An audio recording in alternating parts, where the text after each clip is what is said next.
घरच्या घरी विक्स गोळी शिकायची आहे का?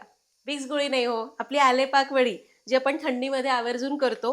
खरं सांगायची तर करायला एकदम सोपी आहे. पण बऱ्याचदा काय होतं, तो पाक कमी शिजला तर अशी ती रबरासारखी चिकट-चिकट होते, चिवट होते, खेचल्यासारखी होते आणि जास्त शिजला तर सगळी पावडर होते. तसं होऊ नये म्हणून परफेक्ट प्रमाण देणारच आहे. शिवाय शिजवताना कसं काय सगळं ओळखायचं याचं टायमिंग दिलंय, टिप्स दिलेल्या आहेत आणि तुम्हाला सुद्धा परफेक्ट अशी छोटीशी आलेपाक वडी करता येईल, जी 2 महिने आरामात टिकते. नमस्कार, सरिताच्या स्वयंपाकघरात म्हणजेच आपल्या Sarita's kitchen food and blogs या दुसऱ्या चॅनलमध्ये आपलं खूप मनापासून स्वागत. आज आपण करतोय आलेपाक वडी. थंडी किंवा कुठलाही सीझन संपून दुसरा सीझन सुरू झाला की खोकला, सर्दी असं होतं. खास करून जेव्हा थंडी येते ना त्यावेळी जास्त त्रास होतो. म्हणूनच आज आपण आलेपाक वडी करतोय, जी बाजारामध्ये नाही का अशी छोटी-छोटी वडी विकत मिळते. पण जर घरी केली तर ती जास्त पौष्टिक ठरेल, कारण आपण आपल्या स्वच्छ हातांनी करतो. एकदम सोपी सुटसुटीत रेसिपी सांगणार आहे. तर त्यासाठी काही लागत नाही, फक्त लागतो आपल्याला आलं आणि साखर आणि थोडंसं तूप लागतं. बाकी तेवढं असलं की आपली आलेपाक वडी तयार होते. तर प्रमाण कसं घेतलंय या सांगते. तर त्यासाठी आपल्याला लागतं, जेवढं आलं घेतलंय तेवढीच साखर घ्यावी लागते किंवा थोडी कमी घ्यायची. तर इथं आपण घेतलंय पाव किलो आलं आणि पाव किलो साखर. आता आलं निवडत असताना म्हणजे आलेपाक वडीसाठी खूप असं जाड-जाड आलं घ्यायचं नाही. त्याच्यात इतके धागे असतात की वडी मग आपल्याला खाताना ते तोंडामध्ये येतात. त्यामुळं खूप कवळंही आलं घेऊ नका, खूप मोठंही आलं घेऊ नका. असं मध्यम आकाराचं आलं घ्यायचं, ज्याच्यामध्ये धागे कमी असतात. आलं बाजारातनं आणल्यानंतर त्याला रात्री आणलं की पाण्यामध्ये भिजत ठेवा, रात्रभर भिजवा. सकाळी चांगली माती चोळून काढा आणि मग कापडाने टिपून त्याचं साल काढून घ्यायचं. ही सगळी प्रोसेस झालेली आहे. मी आता आल्याचं साल काढून घेते.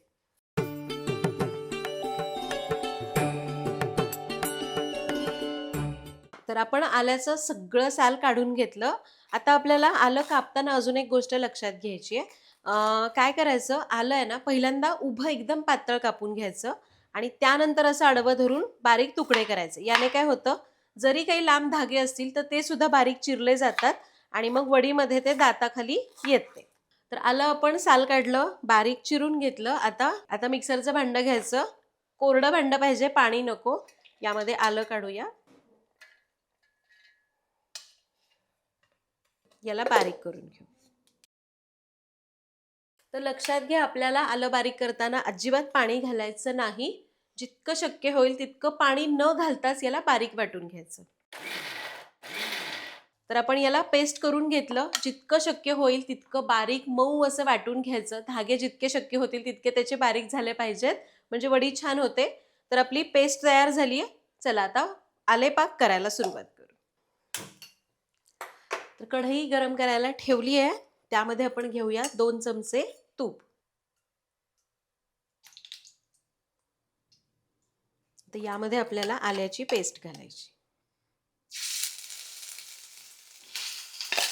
आता आल्याची पेस्ट तुपामध्ये साधारण एक 2 ते 3 मिनिटांसाठी परतून घ्यायची. गॅस कमीच ठेवायचा, नाहीतर मग आलं तुम्हालाही माहिती आहे लगेच चिकटून बसतं. गॅस कमी ठेवूया आणि 2 मिनिटं तुपात परतूया. 2-3 मिनिटं आल्याची पेस्ट परतली. आता यामध्ये घालूया साखर. साखर घातली. आता गॅस कमीच ठेवायचा आणि याला साखर विरघळेपर्यंत मंद आचेवर परतून घ्यायचं.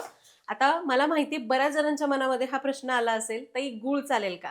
तर हो, साखरेऐवजी गूळ घातला तरी चालेल. त्याचं प्रमाण अगदी हेच घ्यायचंय. जेवढं आलं तितका गूळ किंवा तितकी साखर. फक्त काय होतं ना, गुळाची आलेपाक वडी थोडंसं एक महिना 2 महिने आपलं एक 15 दिवस झालं ना हलकासा वास येऊ शकतो. त्यामुळं मी साखर वापरते. तुम्हाला गूळ वापरायचा तर गूळ वापरा. तर साखर घालून 1 मिनिटभरच मी याला हलवलं. साखर विरघळली. हे बघा असं मिश्रण झालंय. आता मंद आचच ठेवायची आणि याला तोर परतायचे जोवर याला शिऱ्यासारखी घट्ट कन्सिस्टन्सी येत नाही. मी तुम्हाला सांगेनच की मला एकूण किती वेळ लागला आणि कन्सिस्टन्सी कशी असली पाहिजे. तर साखर विरघळून 2 मिनिटं परतल्यावर बघा आता याला उकळी यायला लागली आहे. असे बबल्स येतात आणि हे कडेकडेने असं पांढरट होतं. तर आपल्याला फक्त काय करायचंय, याला ना परतत असताना या ज्या कडा आहेत ना त्या व्यवस्थित खरडून घ्यायच्यात, नाहीतर कडेला हे असं चिकटून राहून घट्ट होईल आणि कढई लवकर साफ करता येणार नाही. शिरासारखं होईपर्यंत आता परतूया. फक्त कडेकडेने याला खरडत राहायचं. तर साखर विरघळल्यापासून एकूण 7 ते 8 मिनिट आपण याला परतलं आणि हे बघा असं हे कढई सोडू लागलंय आणि शिऱ्यासारख्या कन्सिस्टन्सीवर आलेलं आहे.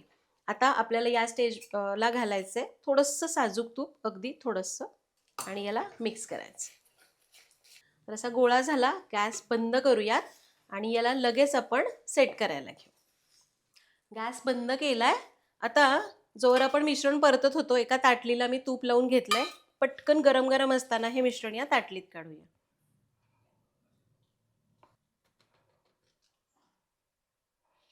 आता तूप लावलेलं सपाट वाटी किंवा पेला घ्यायचा, त्याने याला थापायचं. गरम गरम असतानाच हे करायचं आहे बरं का, कारण एकदा हे घट्ट झालं, वड्याचं मिश्रण कडक झालं की मग वडीला आकार देता येणार नाही. आणि हे घ्या, आपण याला थापून घेतलं. थापून घेतल्यानंतर साधारण 1-2 मिनटं असंच ठेवलं की याला कापून घेऊ, कारण हे गार झाल्यावर आपल्याला याच्या वड्या पाडता येणार नाहीत.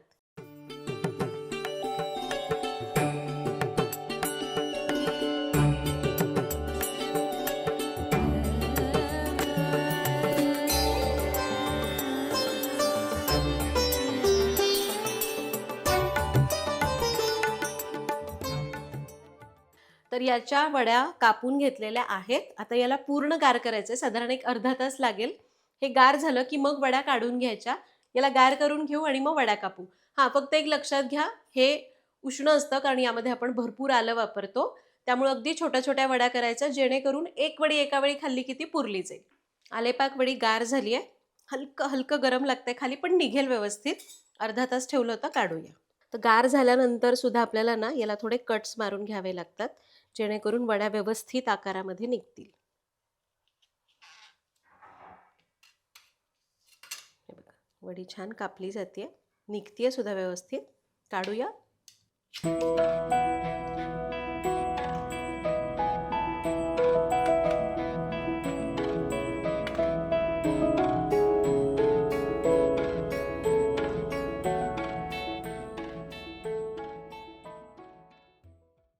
तर बघितलं किती सोपी होती करायला आलेपाक वडी.